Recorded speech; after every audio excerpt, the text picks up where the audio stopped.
Bismillahirrahmanirrahim. Assalamualaikum warahmatullahi wabarakatuh. Perkenalkan, nama saya Doli Sredarmawan dengan nomor NIM 2014 070020 dari kelas PGMIA, Fakultas Tarbiyah dan Keguruan. Baiklah, di sini saya akan mempresentasikan per poin mata kuliah kewarganegaraan dengan dosen pembimbing Ibu Haja Wahyuli Diuzen, SE, MPD, dengan judul Ketahanan Nasional. Baiklah, ketahanan nasional. Ketahanan nasional terbagi kepada 3. Yang pertama yaitu kita akan membahas tentang pengertian ketahanan. Yang kedua, ruang lingkup ketahanan nasional. Dan yang ketiga, faktor-faktor yang mempengaruhi ketahanan nasional. Selanjutnya, kita masuk kepada poin yang pertama, yaitu pengertian ketahanan. Ketahanan nasional adalah sebagai bentuk kondisi.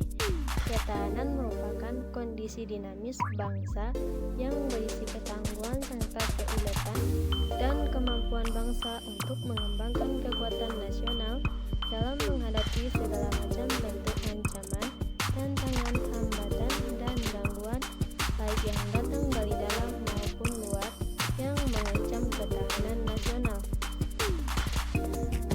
Menurut salah satu para ahli, yaitunya menurut Harjo Mataram, menjelaskan bahwa ketahanan nasional adalah keuletan dan daya tahan suatu bangsa untuk mengembangkan kekuatan nasional dalam menghadapi segala tantangan dan ancaman dari dalam dan luar, langsung atau tidak langsung, yang bisa membahayakan kehidupan nasional.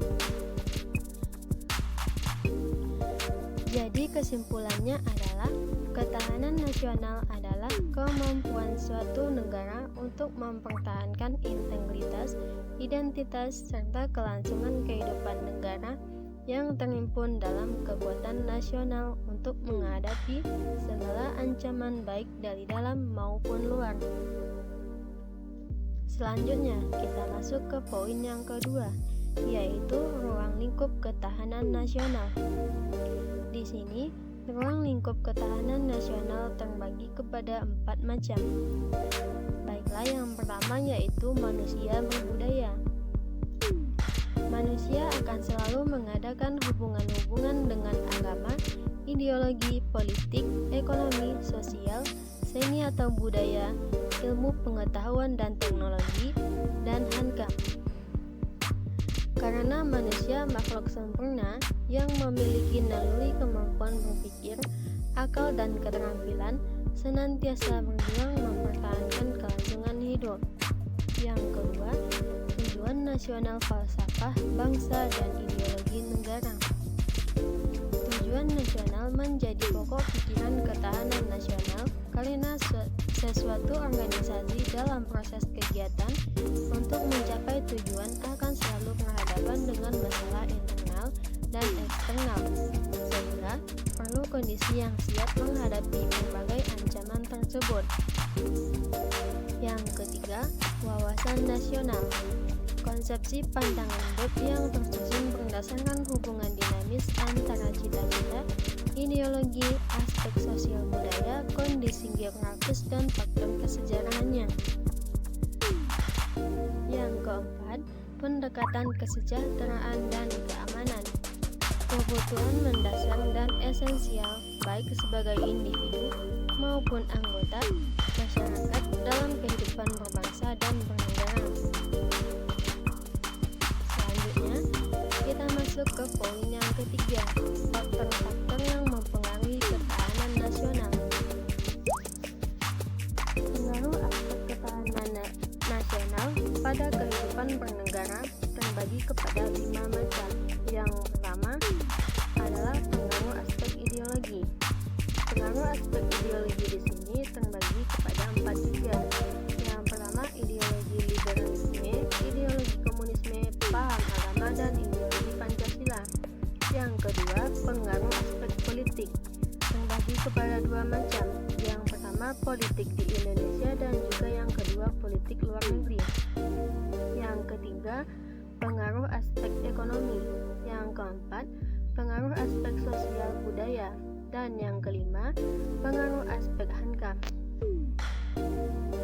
Nah, di sini saya akan menjelaskan satu persatu. Yang pertama, pengaruh aspek ideologi. Yang pertama, ideologi liberalisme.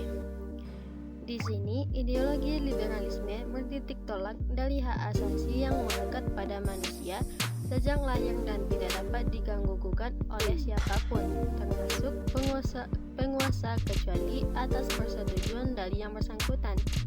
Yang kedua, ideologi komunisme atau class theory. Yang ketiga, paham agama. Negara membina kehidupan keagamaan umat dan bersifat spiritual religius. Yang keempat, ideologi Pancasila. Tatanan nilai yang digali dari nilai dasar budaya bangsa Indonesia. Yang kedua, pengaruh aspek politik. Terbagi kepada dua macam. Yang pertama, politik dalam negeri. Politik dalam negeri yaitu kehidupan politik dan kenegaraan yang berdasarkan Pancasila dan Undang-Undang Dasar 1945. Yang kedua, politik luar negeri, yaitu melaksanakan ketertiban dunia berdasarkan kemerdekaan, perdamaian abadi, dan keadilan sosial, dan anti penjajahan karena tidak sesuai dengan kemanusiaan dan keadilan. Yang ketiga, pengaruh aspek ekonomi.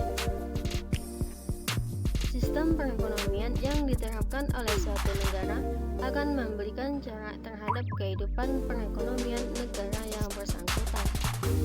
Yang keempat, pengaruh aspek sosial budaya, yaitu kebudayaan nasional merupakan hasil interaksi dari budaya-budaya dan suku bangsa atau budaya asing yang kemudian diterima sebagai nilai bersama seluruh bangsa. Yang kelima, pengaruh aspek hankam, yaitu upaya seluruh rakyat Indonesia sebagai satu sistem ketahanan keamanan negara dalam mempertahankan dan mengamankan negara demi kelangsungan hidup dan kehidupan bangsa dan negara Republik